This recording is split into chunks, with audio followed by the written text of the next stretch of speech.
Our podcast is a part of the World Podcast Network, now with over 1,000 podcasts. Visit the World Podcast Network at worldpodcast.network to listen to podcasts in over 12 genres. Come vote our podcast episodes up and help us rise on the leaderboard. If you have a podcast of your own, you can join for free.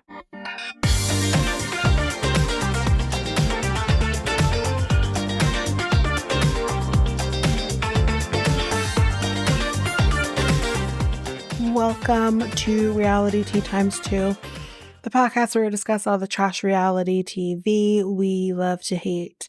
I am Tanika, and today we are going to be discussing the final episode for Forbidden Love, which was the finale.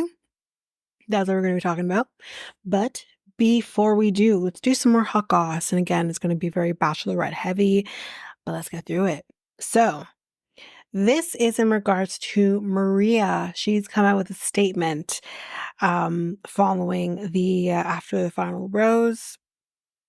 Following that claim, Maria released a statement, like I said, via Instagram, saying that she has never interacted with Devin. Jen has said that her video was very nice, so she did, appreciate that. She also released a statement, I think, on TikTok as well. She said, last night was hard to watch and my heart goes out to Jen. Referring to the After the Final Rose episode in which it was revealed that Devin broke off his and Jen's engagement in a phone call. She said, I can't speak on her relationship. The only two people who can speak on her relationship are her and Devin. She continued, I'm overcoming to defense for my character. I know who I am and my friends and my family know who I am. The fact that I had you guys watch me through a screen and still be able to see how real I was, I have no words. I understand Jen having to speak up about it. Say your piece, girlfriend. I respect it. I just think without the full context, it leads people to believe a whole different narrative. Yes, Devin followed me on Instagram. I don't pay attention to who follows me and who doesn't. I had no clue about that until people brought it to my attention. I didn't know, and by that time when I found out, he had unfollowed. Let me clear the air on something. I have never met Devin before. I never went clubbing out with him. He did his own thing. Did I go out with Jeremy? A night with friends, a bunch of us together? Yes, I did. Noting that she's meeting people through friends, and that's very normal. Maria said she would not apologize for mingling. She shouldn't have to. She's like, I can't control who follows who, but what I can control is what I do about it. And what I'm doing is not following back. And I never followed back. Now, seeing how things transpired, I will never follow that man. And people knew that. So the fact that this whole thing has come out now and that the story has changed is beyond me. I have nothing to do with the ending of the relationship. Like I said, that is on them to speak about. My character, my innocence, my peace is important to me, and I will not fuck that up for no one. This is the last thing I want. Let's just put it to rest. And that's about that with Maria. And I think that all makes sense. Let's go on to the next piece of hot goss, and this is Jen again, kind of just talking about kind of how she handled things pre and post after the final rose. So she was on Caitlin Bistro's podcast Off the Vine, and this was released on September 10th. She says, I'm going to be honest. I reached out to him after the finale and just wanted to wish him the best. Then I started getting DMs from girls. We kind of talked about this already in the last episode, and all this stuff that made me upset. So I was done. So we haven't talked. No. She also offered more clarity on the timeline of their breakup, revealing that Devin called things off at the beginning of August. Jen also discussed some red flags she noticed along the way. There was an adjustment period for me. I was being very gracious with that. I was making excuses for him. I was like, oh, he didn't call me for 18 hours and I don't know where he is. It's okay. That happened a lot. It was tough. The best thing that has come out of this is the internet and the community that I've gained from it. Everyone who has just been so positive and so empathetic, I think that's the biggest thing, is people can see how heartbroken I was, and just to have to relive all of those moments. Heartbreak is a thing that everybody can relate to. So it feels good to have this community behind me. Devin took to his Instagram stories hours after posting his initial video to apologize for accidentally sharing sensitive information. So this is the next piece of hot goss. We've moved on from Jen. We're going over to Devin now. So there's going to be a little bit of the quote-unquote update from that, but then we are going to get some clarity as to what was going on here. So he did reveal some text messages, and there is some sensitive ones, so maybe he shouldn't. He said in response to the sensitive text messages being released, he said, quote, I deeply am so sorry for showing sensitive information from the bottom of my heart. That was not my intention. My only intention is to show the relationship from my perspective. I gained nothing from that text conversation being shown. I promise you that was a mistake. I tried to censor all our personal / sensitive information. I honestly missed this one, and I fucked up. I am going to say what's in those text messages. I will not be posting the text messages, but I will kind of say what's in there. If you want to, you can probably find it. Devin noted that he knows there are no words that could make the situation better, but wanted to ensure that there was no intent to show that text. He did not specify to which text he was referring to, though. He said, I hope you can find in your hearts to forgive me. No. So, to the original story of what kind of happened here. In a 13-minute video, Devin shared his side of the story regarding his split from Jen. He said, quote, I know there are plenty of people upset with me right now. And this was on September 10th. But I wanted to come on here and hopefully try to give a little more context into the situation due to the things being said about me. All I'm going to do here is share my side, take accountability, sure, and apologize for some of the things that I wasn't able to say after the final rose. Devin shared a disclaimer explaining that he was sharing my truth. He doesn't mean to denounce Jen in any way, nor say anything negative about her. All I'm trying to do here is show that this was a two-way relationship. Devin said this, and I think we can both be held accountable. I'm in no way sitting here trying to say I was perfect throughout that relationship, but I am looking to clear up a few rumors and the false narrative that is being said about me. Devin began showing texts between him and Jen that occurred directly after leaving the show, as well as before AFR. He added, I think that will show a little perspective from my side, as well as from a relationship standpoint. The video clipped to Devin screenshots of text messages with Jen, who he had in his phone as Coco Chanel. Per the screenshots, Jen told him 3 hours before AFR that she would always be rooting for you. Fans know from Jen that Devin ended things over the phone, as we know, something he claims he tried to avoid, saying, quote, she basically forces out of me. I did try to meet up with her. Yes, she admitted to that already, as we talked about in the previous episode. I did try to go to the happy couple, and she did not let me. That's incorrect. She said, I want to talk now. I don't think she was expecting the breakup, but she knew something was wrong. Devin then shared what feels like hundreds of text messages between him and Jen, but noted that it wasn't every single text. There's a lot of false statements being given out. I'm really here to set the record straight, and hopefully I can do that by providing a little bit of clarity into the day-to-day lives that Jen and I experienced while we were together. And then there are the text messages. Now, again, clarifying, I am not posting these messages. These are just here for me to talk about, and I will read those messages, and that is it. If you insist on seeing them, you can probably find them. So I'm not sure who is who, so let me figure that out. Okay, so this is Jen, and I will say when I switch over to Devin. So Jen, so every time we've been at a happy couple, you haven't been happy. And every time you said that you loved me, you didn't mean it. Devin says, of course I meant it. How could you say that?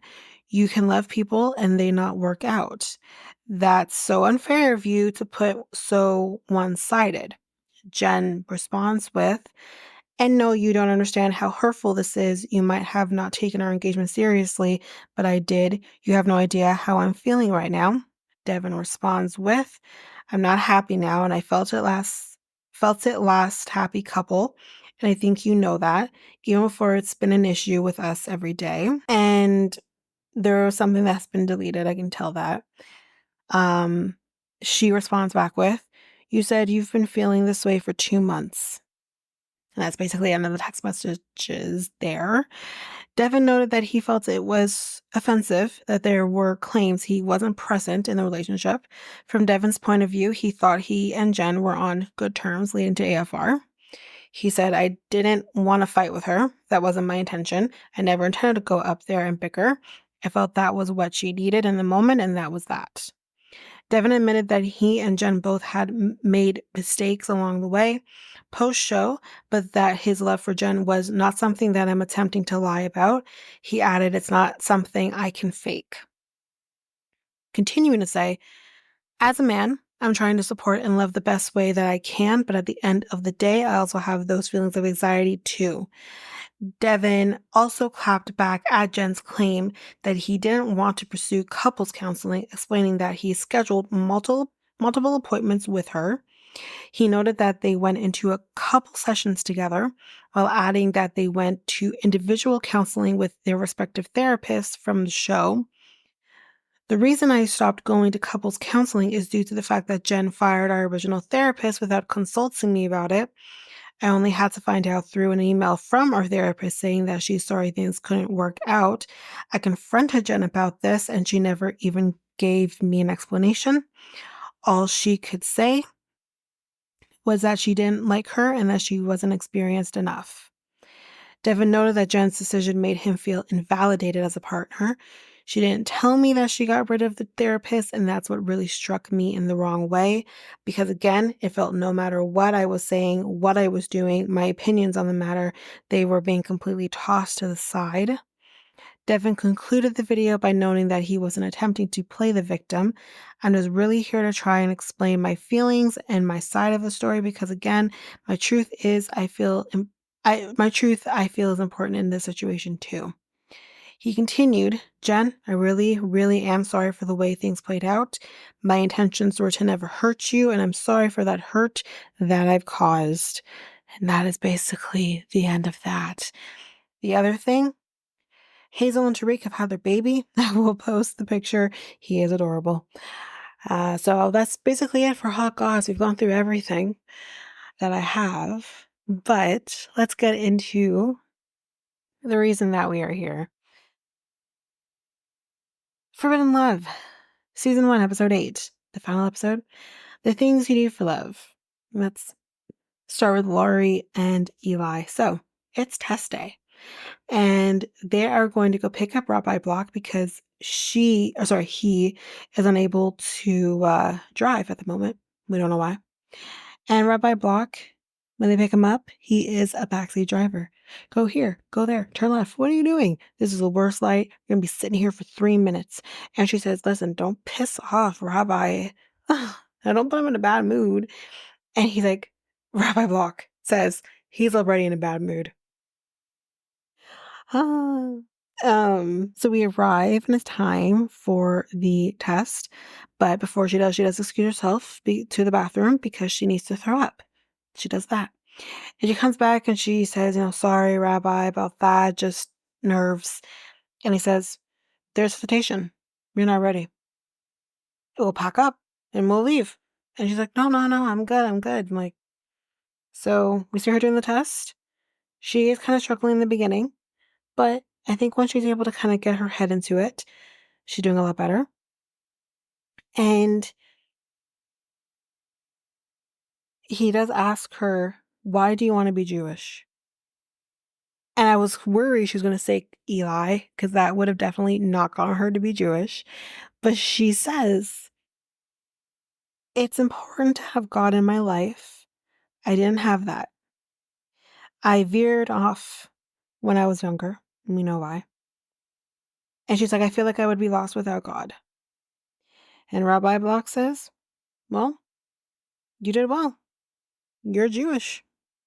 Then she will be going into the mikvah, which is basically like a ritual bath that she'll be doing where she'll be completely naked and she has to submerge herself into the water. And then she'll come back out and she will be a whole new person. And she comes back out from that. She's like, I'm Jewish. And now Eli and Laurie can't touch until they are married, which means that they'll be sleeping in separate rooms. No, they're not. They are not sleeping in separate rooms. Someone knows what's going on in the house when no one else is around. Please. They probably tried, but there's times where she sneaks in and he'll sneak in and, come on. So he says that I love you and I would kiss you right now if I could, but I can't. So, yeah, it's funny though. We'll talk about kind of where they are now at the end. And I clocked something because I'm like, wait a minute. But that's it. She's Jewish. She did it. And good for them. Elmer and Lindsey. So it's been 4 months since Layla was born. She was born 8 pounds, 11 ounces. She's adorable. She looks just like him. All was good with them. I think she said for a couple of weeks after Layla was born, he was doing things, picking things up for her that she needed and stuff like that. Until he got this job and he met this girl. And that's where things started to go downhill. And we're going to get some information here once her aunt shows up. And her aunt does show up and they're going to have a lot of catching up to do. And she tells her about Horse Girl. She said, I know the family. Horse Girl has a little bit of a reputation with men, I'm assuming. And she said, I saw messages between them and it was clearly flirting. There was emojis and stuff like that going on. It felt reminiscent to them, her and Elmer. And he was also hiding messages, which if you have nothing to hide, why would you hide anything? And as much as like she bugs me and even her thought process through all of this bugs me, she is correct. There's something going on here. Anyway, she then says that he started showering and wearing cologne. This is the same guy who was forgetting to brush his teeth. So she's like, what's going on? Right? And he's like, he would also come home without his ring on. Now, he does do roofing. Does he do that to make sure that the ring doesn't fall off and he maybe just forgets to put it on and she never noticed before, but maybe she's hyper vigilant now? Maybe. Or could he be cheating? Who knows? So she messaged the girl and said basically, fuck off, find your own man because boundaries. He got upset about that because he felt embarrassed. Oh, there's one more thing. He also went to, I think, Minneapolis for like some sort of work thing. And when he came back, what he didn't realize is that my girl put a tracker on his truck. So when he came back, she saw that he went to Horse Girl's house. So she didn't say anything at first, kind of hoping maybe he would say something. He didn't. And a couple of days later, she ends up saying, I know where you were when you came back from Minneapolis. You went to her house. And his excuse for why this is like, I feel that's like some sort of innuendo. But he says, I was cleaning out her gutters or fixing her gutters or something like that. I'm like, wait a minute. There's some undertones to this. But she says to her aunt, he has a guy for that. He doesn't typically be the one who fixes or cleans out the gutter. Someone else does that. So why are you doing that? That's interesting. That's very interesting. I do have to admit. But then she got mad at him. She kicked him out of the house and he moved out the next day. Wow. So then we see him talking to a friend of his who's also from the Amish. And from his perspective, he says on his way back from Minneapolis, she was like cussing him out, saying that he was cheating on her with Horse Girl. But, he says she's a client, and his friend says the same thing, she's a client. And he says, yeah, sure, I text her. I admit that I did that, but it wasn't like nothing like that, you know? So I had a couple smiley emojis. Who cares? I don't know if smiley emojis is like a good look between like a client type situation, Like it's a little weird. Back to her. She says that the Amish do deal with addictions, but her aunt's like, well, that's no excuse though. He's a grown ass man, like, one taste of hose and that's basically it or something. And it's like, but that is exactly why. And we have people who come out of the Amish who say like there is that struggle. So you do need to have a little bit of sympathy for the fact that they live very different lives. So when they come back out and they have freedoms they never had before, you are going to indulge in those things. So there's no sympathy for that. But he basically go back to him and he's just kind of being like, well, I'm the man and, you can't take charge because I can't take charge with her. These women want to be independent and they don't need a man. Bullshit. All women need men. So we're going to be misogynistic, patriarchal men now. That women need men in their lives because whatever. It's like, no. Don't get twisted. Ain't nobody need a man. We want man. It's totally different. And some people don't want to be in relationships with men because they cannot be bothered. And you might need men in one aspect, but I can sleep with you and then be rid of you and not have to think about it again. Don't get it twisted. Ain't nobody need a partner. And what about, like, he says all women need men in their lives? What about lesbians? They don't need men in their lives. They really don't. You know what I mean? Like, it was kind of gross on his part to say some of the things he says, and he tries to then really say that to her later, and it's just like, ew. What about that? And she says, I tried to be a good Christian wife, but there is one exception, and it's in Matthew, and it's about adultery. So I'm done. But did I do this to him? Like, listen, you didn't hold his hand and say, okay, go cheat on me with Horse Girl. You didn't do that. And at the end of the day, like, he still has to be accountable for whatever he did. But you say all porn leads to cheating. But according to the timeline, it has been months since he's been using porn or watching porn. So when do you say, okay, it's no longer the porn and it's something else? You know what I mean? A man doesn't need an excuse to cheat. He is just going to cheat, whether it's because of the porn or whatever else. Like, you do have to have, there is some ownership in your part that's been played in this. I don't know what that is, really and truly. I'm not in your guys' relationship, but from what I can see, there are a lot of pressures that have potentially been put on him. And I don't know, I do think that has to be a little bit on you have to be a little bit accountable on that as well, you know? Like, and again, I'm kind of a person who hasn't been cheated on.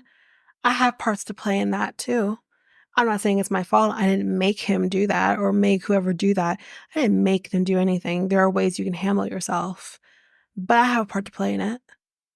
Just like I've cheated, they have a part to play in that as well. That's just how this works. You do have a part to play, but it's not your fault. So I want to make sure we're dividing those two things. But it's just, yeah. So then we see them meeting up so he can see Layla. And they are getting divorced. I didn't mention that before, but it is a lot for him. He does say, like, divorce is even worse than, leaving the Amish. But they do talk about the divorce, and he says, like, I'm not putting my signature on no papers. He wants to have joint custody of Layla. She says, no, I want full. She's like, you don't know how to take care of her, which, listen, he seems to be doing pretty decent. At the end of the day, though, who gives a shit that you think he may or may not be able to know how to take care of her? You're basing that on what? Because you think he can take care of himself, which he does say that here. But this is a man you chose to have a child with. And guess what? He has the same rights to her as you do. That is how this works. I don't know how Ohio handles custody arrangements, if it's more favoring the mother over the father, if it's more equal. I'm not sure. I know every state is different and how they kind of handle that, or at least you know, in terms of that, in terms of the percentages or whatever, the statistics of how custody hearings go. Um, I don't know how that is in Ohio, but it's just like he has the same rights at the end of the day. And unless he is somehow endangering her and endangering her in ways of drugs or anything having to do with her, like her life's in danger, then that's one thing. But that's not what's happening here. You're just basing your information because you think he can't take care of himself. So how in the world could he ever take care of a child? But she's gonna have more to say. She's gonna have a little more to say. And we're gonna get into it. So um he says that she basically uses how he was raised to her advantage to control him. And she has been constantly controlling him throughout their relationship, is basically what he's saying. And again, I believe him. And he says, I never cheated on you. She's like, yes, you did. And he's like, listen, I'm sorry that you're insecure. Absolutely. All of this stems back to the fact that she is an insecure little girl and she's literally ending a marriage on no merits. Is there something weird going on? 100%. But you have to give him the chance to put those boundaries in himself. And if he doesn't, then separate, sure. And figure out a way to see if therapy will help or whatever can help. But you're going straight from that's a divorce. You're not even giving it the chance. And yeah, like if you have hard ass proof this man cheated on her, by all means, there's something definitely weird going on. There's no doubt about it. Um, do I think he probably cheated on her with Horse Girl? Yeah, I do. I do think he did. Um, but unless you have the hard proof, you know, try something else, maybe before divorce. But at the end of the day, like, if she's putting the boundaries in because he won't, then I can't fault her on that. So then he brings in the whole misogynistic aspects and views, the patriarchy views. And she says, like, you just want like a good Amish wife to cook, clean, take care of your kids, and basically wait at the door to suck your dick. I think that's what she said. And true, that is what he wants. Or at least it's what he's kind of putting that narrative in now. Like, I never got that sense before. All of a sudden now he has that kind of view set, and it's just like, what? Where it's kind of coming from. But he says, like, see, the problem is that independent mindset that you have. God forbid independence. Like, this is the thing. Like, I can't fully side with him. I can't fully side with her because you're both garbage. But it's just like, what the hell? And he says, like, we're going for 50-50. And she says, bring it. I'll see you in court. And she says, like, he is a sexist. He is a hypocrite. And that is not something that I want trickle down to my daughter. And I understand that. And I do understand that maybe she didn't see that side of him prior, But at the end of the day, girl, you you made that choice to be with him, so it is what it is. You gotta live with what decisions you made. But anyways, that's it for them. We will catch back up to them with where are they kind of now. Ashley and Muhammad. So we're getting ready to go to the mosque because she has decided to convert to Islam for the sake of her husband and her daughter. So they're on the way and she's feeling a little nervous. She wonders what if she's making the right decision. And guys, she's starting to have a little bit of anxiety attack. And she says, pull over, I need some air. And really, truly, she just needed a minute to herself. But instead of giving her that minute to herself, he gets out of the car too, and he's like, are you lying to me? This isn't good.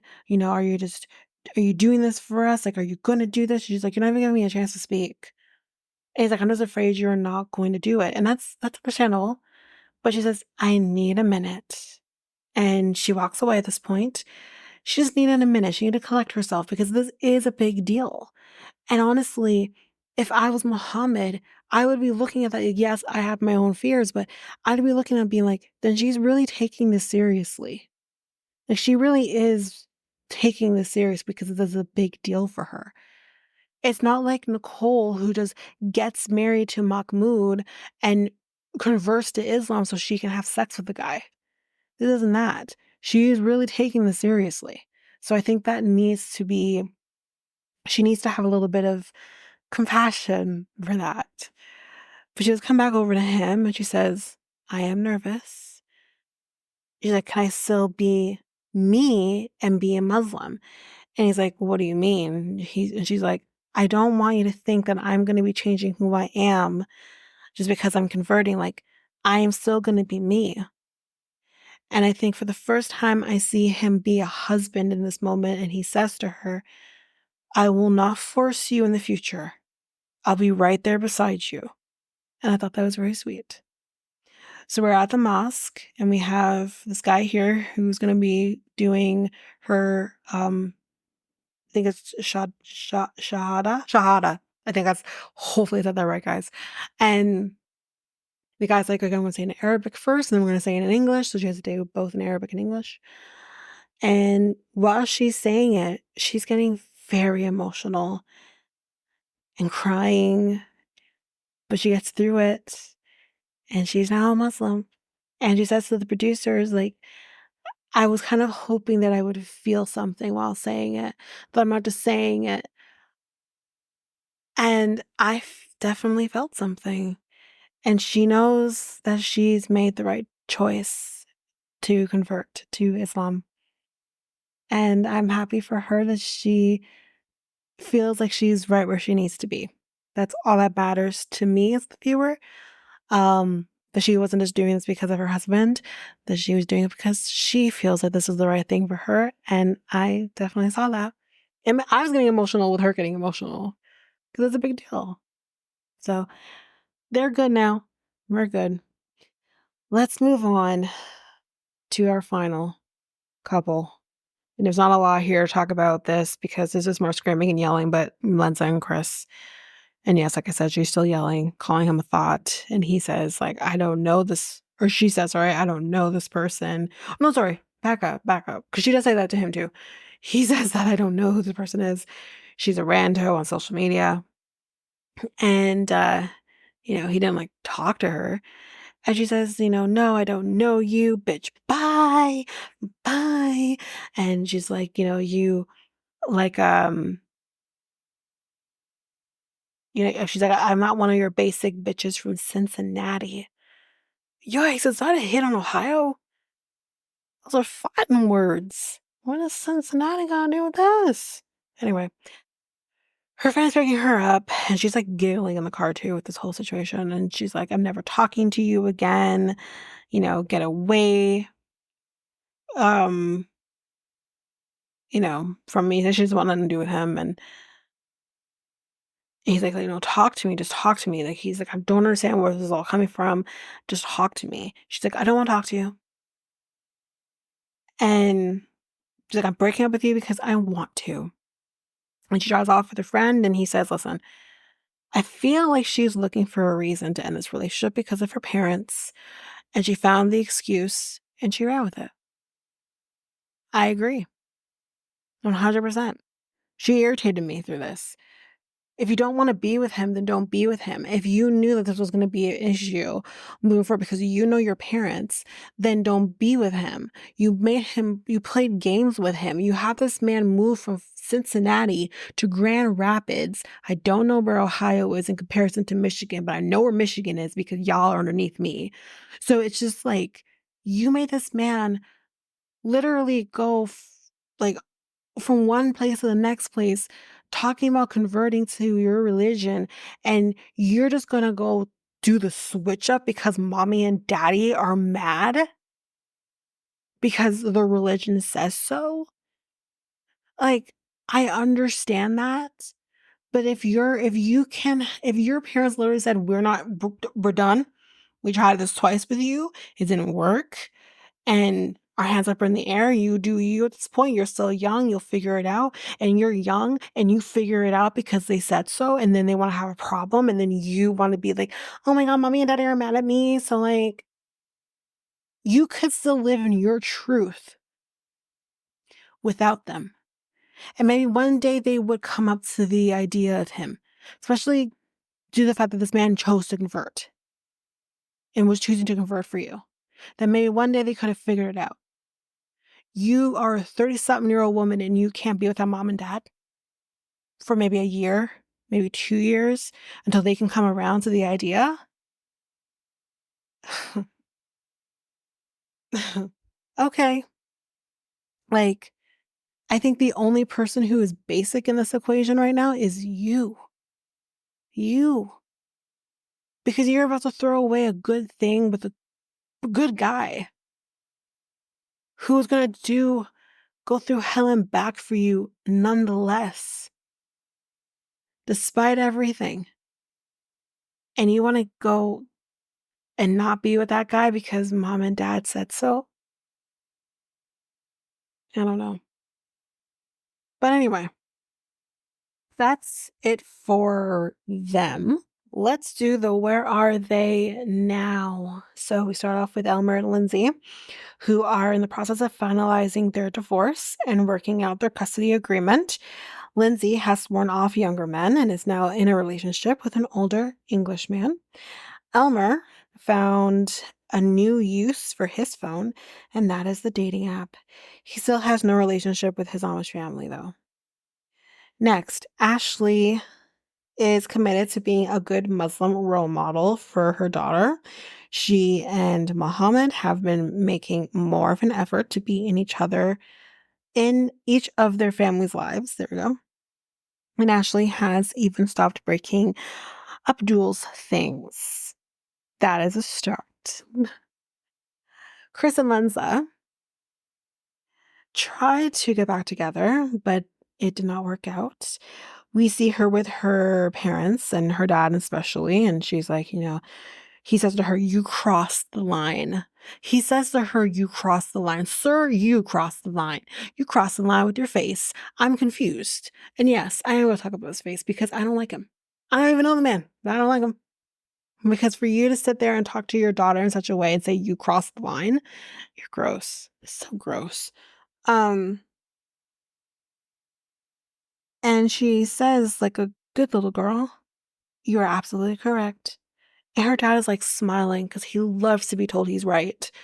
I don't know so much about the fact that your parents are Muslim more so than your father is just, I don't know, a narcissist. I didn't have to hear the man talk too much. He loves being told that he's right. Man's a narcissist. I could tell. I can look at his face and be like, I can smell you from a mile away. Narcissism. It has a particular smell, you know? Anyway, but she reconciled with her family, as we see, and she vowed to not date another non-Muslim man again. However, despite the breakup, Chris converted to Islam. That is the biggest shocker of this episode. When he returns to Cincinnati, however, his parents are planning to convert him back. I'm shocked by him converting to Islam. I do wonder if he did that in hopes that maybe, just maybe, he can get Lensa back. It's very interesting, like, maybe he believed in it, he did his research, he believes in the Quran, he believes in it. I don't know, but he seemed to be pretty devout in his faith. So I'm or his previous faith. So I'm curious, like, what was the motivation for him to do it? I mean, if it makes him happy and he's content in this choice, despite what happens with him and Lensa, that's great. But it's interesting. It's an interesting choice. 2 weeks after Laurie converted, Eli proposed to her at the site of the AA meeting where they first met. That is sweet. There, 3 months later, they had a traditional Orthodox Jewish wedding. And then we see a video where I did clock she's wearing the wig, where Eli says, "She's pregnant, bitch." And it's a boy. Congrats to them. Really and truly, I feel like the success story of the show was Laurie and Eli. I really do.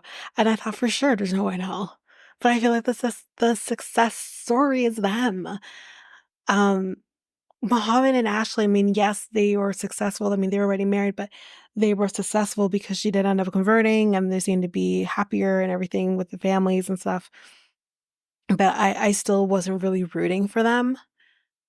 And then you had Elmer and Lindsey, like, I knew that wasn't gonna work. There was just no way in hell. That was not gonna work. Surprised it lasted as long as it did.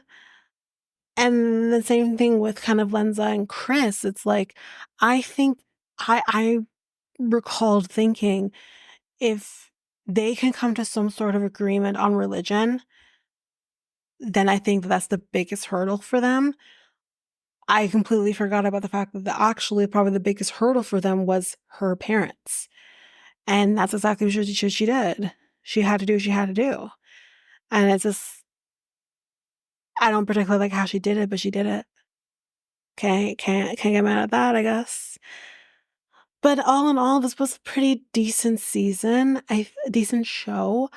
Um, I think, I mean, it can be a very tough watch because we are talking about very real things when we're dealing with religion. Is a very real and sensitive topic. And I think that with that in mind, this is a really good show. I think it's definitely educational.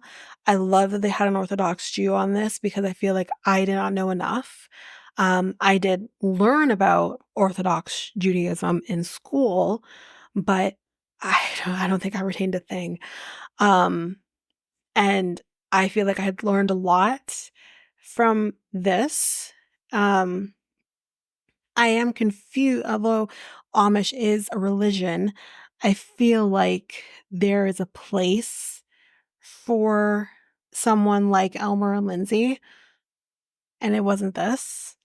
I didn't particularly like the storyline of them. I think the biggest trigger is the fact that here's this older, quote unquote, MILF, even though she wasn't a MILF at that point, luring and like baiting essentially a younger man into marriage and parenthood. This felt very gross to me. It wasn't one of my favorite ones, but I think all in all, if I had to choose, like, my favorite, like, there was triggering points of Chris and Lensa's, but I think really my favorite, there's only 4 couples here, but my top 2 favorite storylines, Laurie and Eli was number 1 for sure, and, um, Lensa and Chris, even though that didn't work out well, but there was obviously some funny moments. There's also some triggering moments, but yeah, I think it was a good show. I don't know if we'll ever see these same people again in the future, especially the ones who are no longer together. But I think it would be interesting. Listen, come in close, Sharp. Come in close. I have an idea.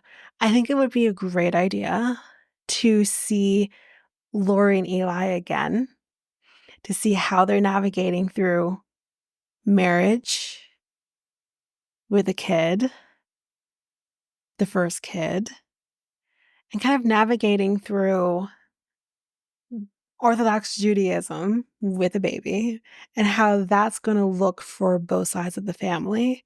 I think that would be an interesting storyline. And I also think it'd be an interesting storyline. I don't think Lensa's coming back, but I think it'd be an interesting storyline to see Chris as a now converted Islamic man trying to date women who are not. Like the tables kind of turn a little bit. I think it'd be interesting. I really do. I think that's the biggest thing. I think that'd be really cool to see. I don't want to see Ashley Muhammad again. I don't want to see Elmer and Lindsey again. I'm good. So I think that'd be really interesting to kind of have like those two. I think really and truly in particular, I think Chris's storyline is perfect. But anyways, those are my thoughts and those are my feelings. That is this episode. We are done with Forbidden Love. This was a good show. And yeah, as mentioned in the last episode, again, the next episode that's going to be coming next is going to be B90, the first episode of B90. That's what's coming up next. And as mentioned, we're going to hamburger it with B90 and Toe and then B90 again. And then that should be that. I don't know exactly when those episodes are coming, but that's how we're going to do it. I need to get through Toe, which is possible. But that is it for this episode. So if you like what you heard, please rate, review the podcast on either Apple Podcasts or Spotify. Also, don't forget that you can also share us with everyone in your life if you really love this. And I do want to read those reviews. I'm definitely getting 5-star ratings, but I want to read those reviews. So send me those reviews and I will read those 4 and 5-star reviews on the podcast. Also, we're on every one of your favorite podcast apps. Every one of them, including you can find us on YouTube at Reality Tea Times 2. If you want to connect with us, you can do so by going to either Facebook or Instagram at Reality Tea Times 2. You can also find us on Twitter, TikTok, Reddit at Reality Tea Times 2 Pod. We also have our email, which is at realityteatimes2 at hotmail.com. Definitely want to hear from you guys. And we also have our new website where you can listen to all of these episodes. You can review the podcast on there as well. You can connect with me in any way, all the stuff. It's all there. And you can find me there at www.realityteatimes2, all spelled out, .podpage.io. It's there. And don't forget, I also have my other podcast with my friend Mikkel, Next Take Podcast, where we talk about all kinds of different topics. But you can find us on any of your favorite podcast apps over there as well. Or you can also go to YouTube and you go to Next Take Podcast, as well as our website, which is solo.to/Next Take Podcast. So yeah, there's that, and that's basically that. And again, don't forget, if all of this information is overwhelming, we do have all of the links, everything in our show notes. But that is it for now, guys. Thanks. Bye.